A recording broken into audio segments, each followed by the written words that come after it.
Em verdade, nossos erros e maldades estão sempre em nossos corações e, portanto, reconhecemos nossas iniquidades.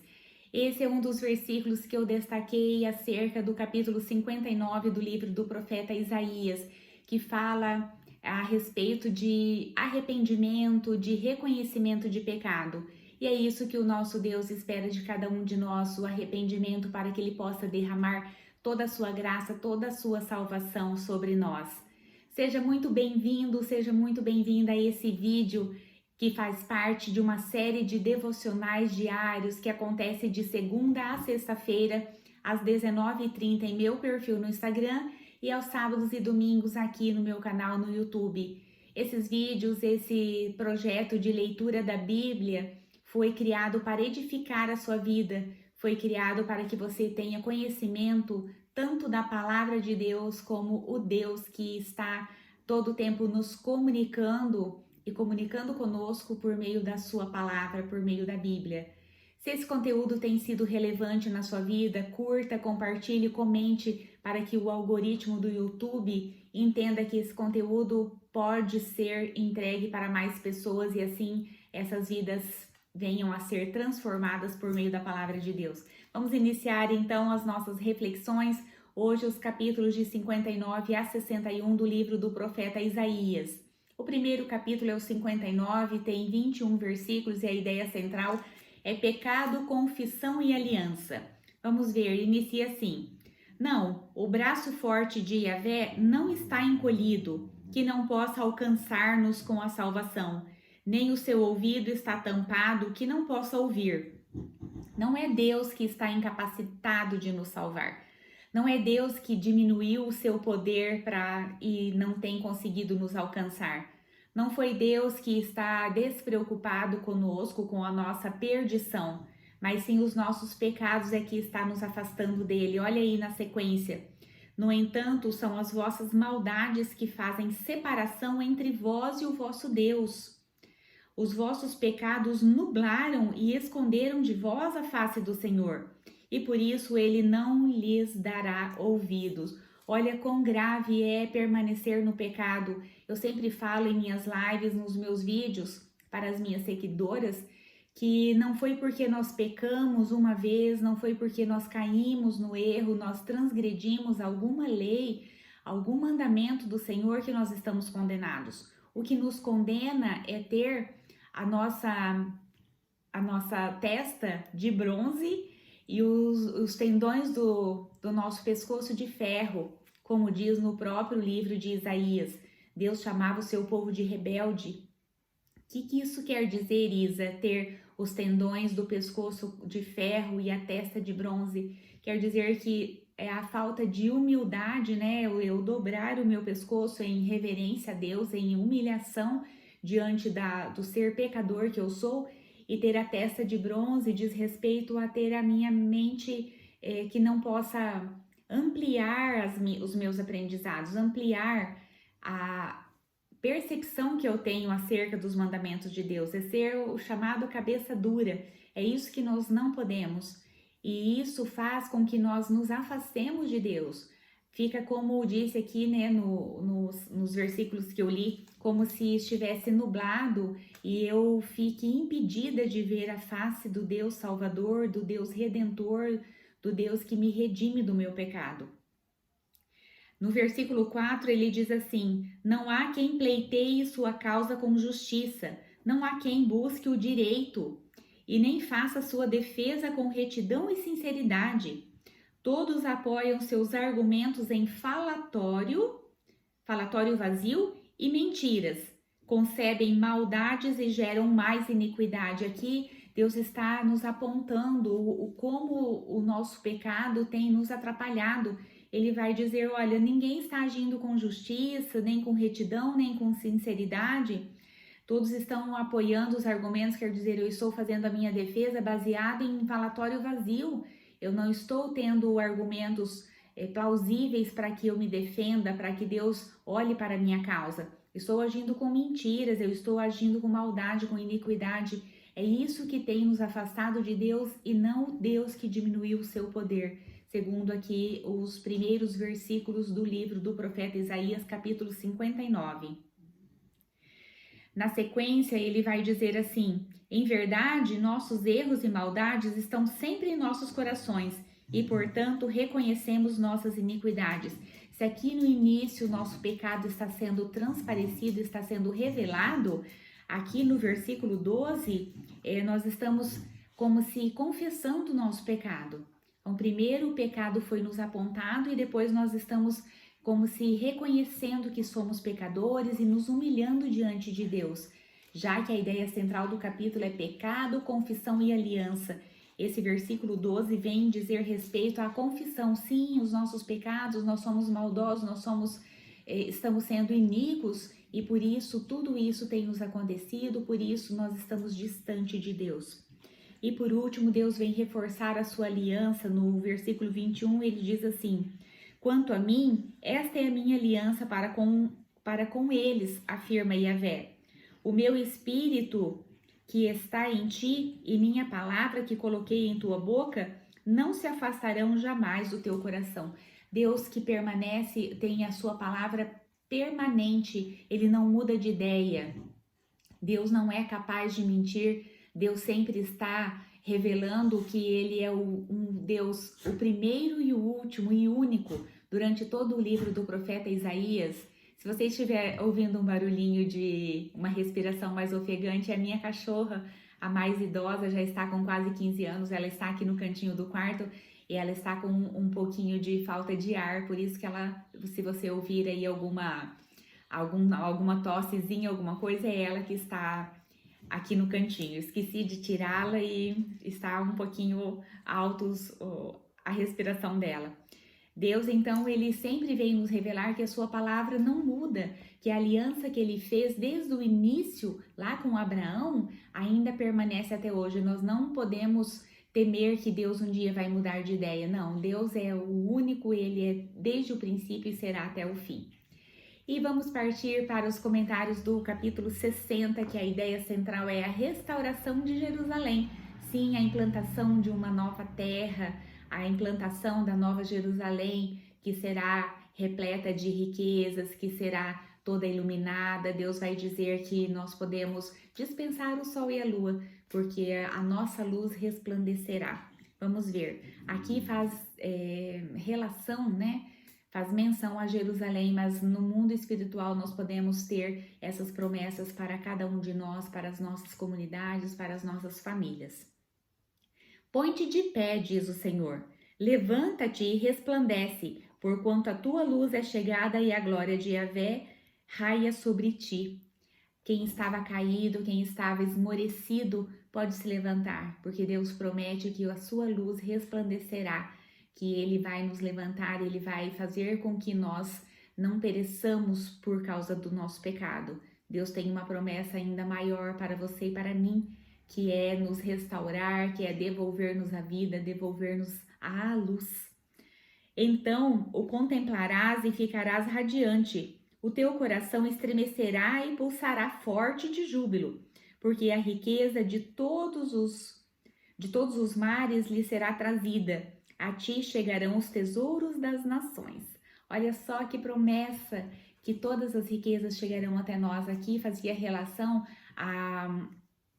ao avanço da exploração marítima que aconteceu durante os reinados ali, se eu não me engano, de Ezequias, que eles construíram navios para ir até Tarsis e recolher tesouros, né? Ouro, buscar ouro de Ofir. E aqui, se nós fizermos essa transição para o mundo espiritual, Deus está prometendo que o nosso coração estremecerá e pulsará forte de júbilo, porque riqueza de todos os mares lhe será trazida e a ti chegarão tesouros das nações. Quer dizer, nós teremos as nossas vidas restauradas, os pilares das nossas vidas, que são contemplados ali no coaching integral sistêmico, do qual eu aplico a metodologia do coaching integral sistêmico. Nós reconhecemos que a nossa vida ela é regida por 11 pilares, né? Entre eles o financeiro, espiritual, emocional, familiar, conjugal, enfim, são 11 ao todo. E aqui a restauração é para a vida como um todo, riquezas chegarão, prosperidade, lembrando que a prosperidade verdadeira só está em Deus. Riqueza é do mundo, mas a prosperidade verdadeira só está relacionada ao nosso Deus, à vida que nós temos ligada a Ele. Em vez de bronze, gente, isso é muito maravilhoso. Em vez de bronze, vamos dizer que o mundo nos dá bronze, mas Deus nos dá ouro fino. Em lugar de ferro que o mundo dá, Deus nos entrega prata. Em vez de madeira que corrói, que o cupim corrói, que a chuva vai degradando, Deus nos dará bronze. Em lugar de pedras, Deus nos dará o mais puro dos minérios. Farei da paz o teu único dominador, da justiça a tua autoridade suprema. A paz será o nosso estrado. Nós caminharemos na paz e na justiça se assim andarmos em arrependimento, em união com Deus. É essa a promessa de Deus para nós hoje. Não terás mais necessidade do sol para fornecer a luz do dia, nem precisarás do brilho do luar, porquanto Yahvé será a tua luz para sempre. Deus deseja isso também. Ele quer nos entregar isso, mas Ele quer que nós nos regozijemos de Ele ser a nossa luz, de Ele ser o nosso sol, a nossa lua. Deus tem esse desejo em seu coração que nós o busquemos em todos os momentos da nossa vida. E não só quando nós estamos em aflição, né? Muitas das pessoas, elas só buscam a Deus quando elas estão no fundo do poço.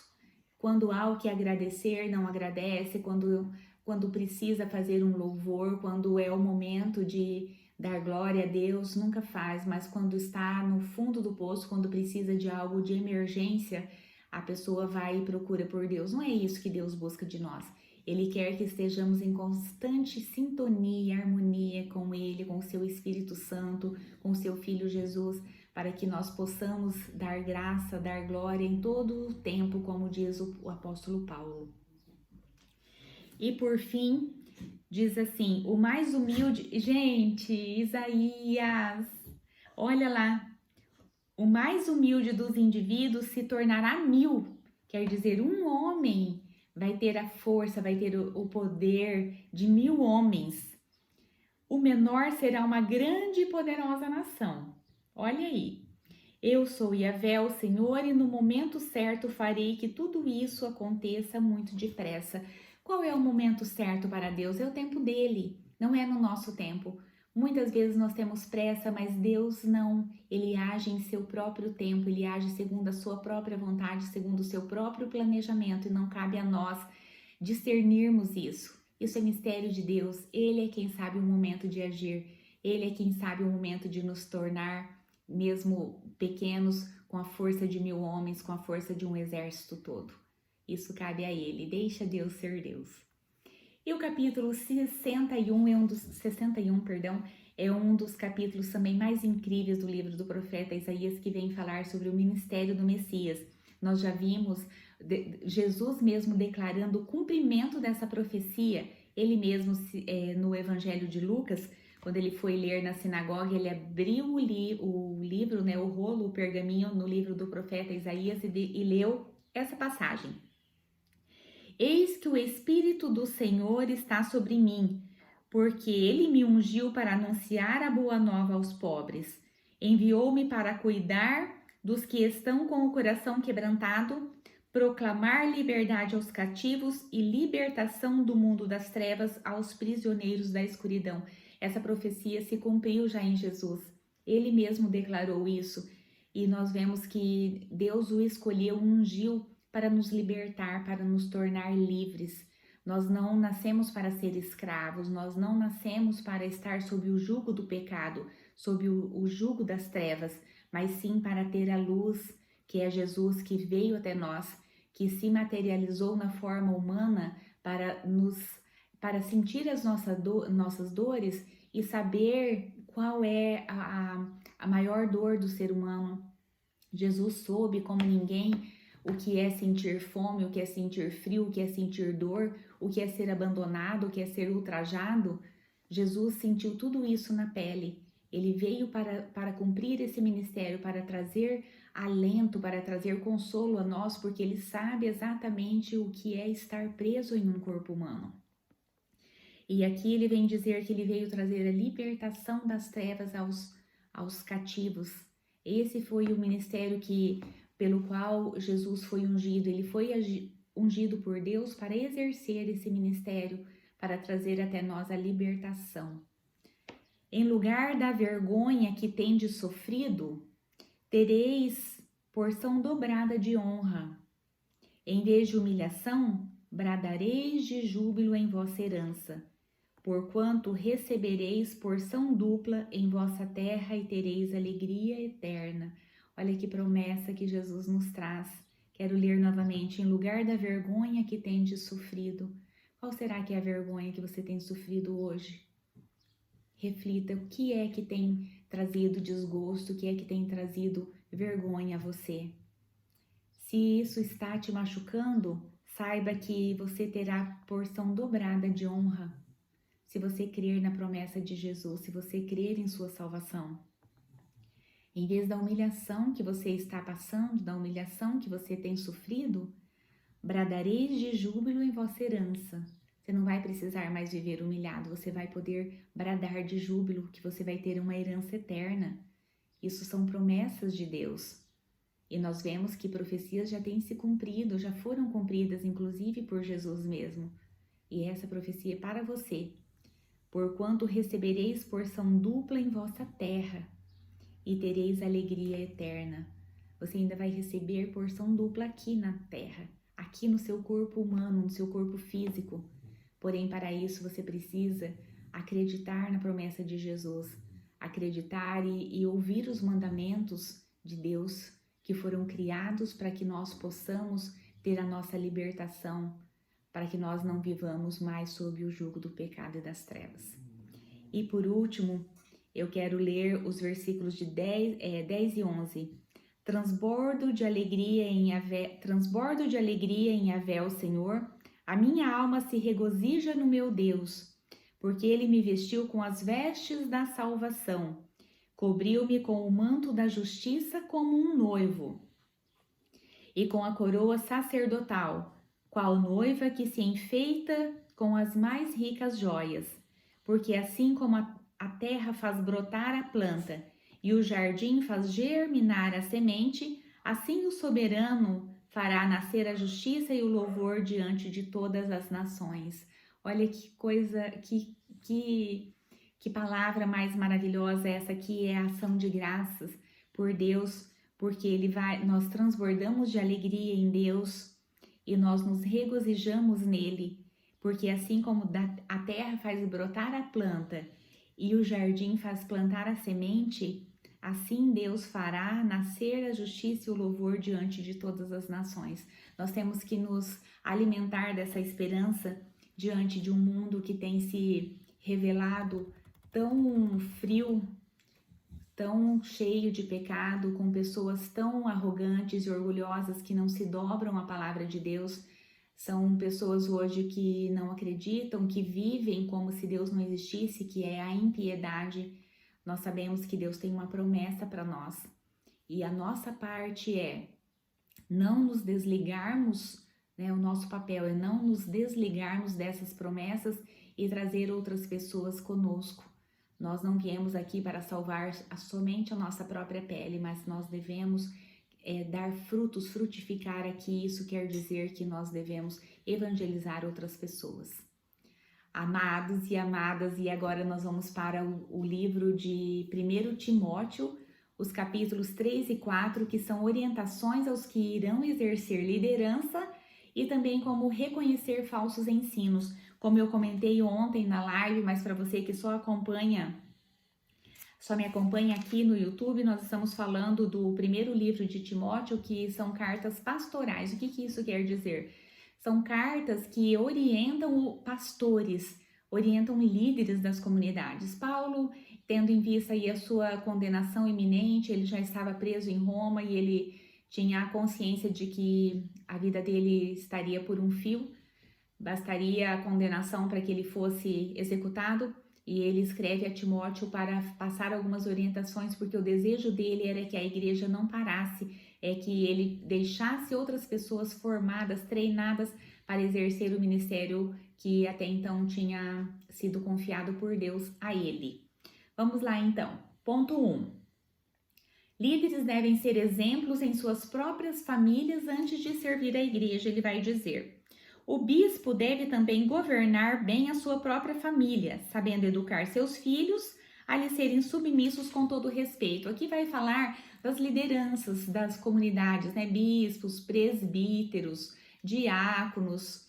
E ele vem dizer que antes de servir a comunidade, antes de vir fazer com que a comunidade caminhe em direção a Deus, em direção aos ensinos que Jesus havia deixado, a pessoa que ia exercer essa liderança, que ia assumir essa função, deveria fazer isso, já estar fazendo isso com a sua própria família. Ele vai dizer como que uma pessoa vai querer liderar uma comunidade, vai querer ensinar doutrinas a outras pessoas se não faz isso dentro da sua própria casa. Então, a primeira orientação de Paulo a Timóteo era observar isso antes de nomear alguém ou de escolher ou ungir alguém para exercer esse cargo, essa função. Também ele vem falar acerca de diáconos. Ele diz assim, olha, os diáconos, eles precisam primeiro também ter palavra, não ser uma pessoa dada a vinho, dada a falatórios, e também passar por um período de experiência, quer dizer, primeiro exercer a função e depois ser nomeado, ser ungido, para ver se realmente ele teria capacidade de exercer aquela função. E para quem assistiu ontem a live, o Paulo falou que mulher não pode exercer autoridade, que ela tem que aprender em silêncio. Aqui ele vai dizer assim, as mulheres da mesma maneira devem ser respeitáveis, não caluniadoras, moderadas e fiéis em tudo. Se ele cita mulheres aqui, enquanto ele está falando de liderança, isso quer dizer o quê? Que Paulo aceita sim mulher ter autoridade. Que Paulo aceita sim que a mulher exerça uma função dentro das denominações. Senão ele não estaria citando aqui ele está falando de diáconos, de bispo, e ele vem dizer, as mulheres da mesma maneira devem ser respeitáveis, não caluniadoras, moderadas e fiéis em tudo. Isso ele está incorporando a mulher aqui na liderança. Então Paulo, ele se redime de tudo que nós comentamos antes acerca da mulher não poder exercer cargo dentro das denominações. Aqui Paulo vem e se redime e deixa-nos rejubilosos, porque nós sabemos que nós podemos sim exercer funções dentro das denominações. Por último, ele vem dizer assim, ainda que alimente esperança de ver-te em breve, Paulo vai dizer, olha Timóteo, ainda que eu tenha esperança de te ver, eu quero deixar essas orientações. Contudo, se eu demorar, fique ciente de como as pessoas devem comportar-se na casa de Deus, que é a igreja, que é a coluna e fundamento da verdade. Paulo, ele tinha esperança de ver Timóteo novamente, mas ele sabia que isso poderia não acontecer. Por isso que ele escreveu essas cartas, que são duas, na verdade. Essa é a primeira, a segunda nós vamos entrar aqui provavelmente na segunda-feira ou terça. E ele vem dizer, então eu já estou passando essas orientações para que você fique ciente de como que deve ser as orientações acerca das pessoas que fazem parte da Igreja do Deus Vivo.